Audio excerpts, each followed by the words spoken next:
अब ये जो नया काम शुरू है, जनरल बाजवा के इंटरव्यू के सिलसिले शुरू हो गए हैं।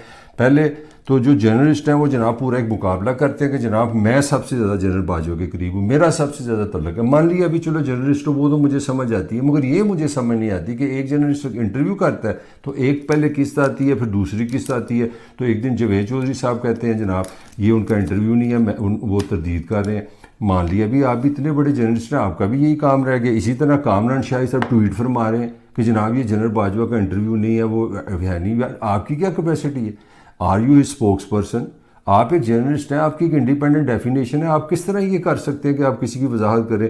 मंसूर अली खान साहब जनाब वो भी फरमा रहे हैं कि ये इंटरव्यू नहीं है। ये मैं 3-4 इतने पाकिस्तान के टॉप जर्नलिस्ट हैं, इसमें मुझे तो कोई शक नहीं। अगर आप पाकिस्तान के 10 टॉप जर्नलिस्ट गिनेंगे, इसमें जो 4 नाम मैंने आपको गिनाया, चारों के नाम उसमें आ रहे हैं। तो इनका तो फंडामेंटली मैं समझता हूँ जो जवाल है, जो मेरा आज का मौजू है, वो यही करना था कि जर्नलिज्म को जवाल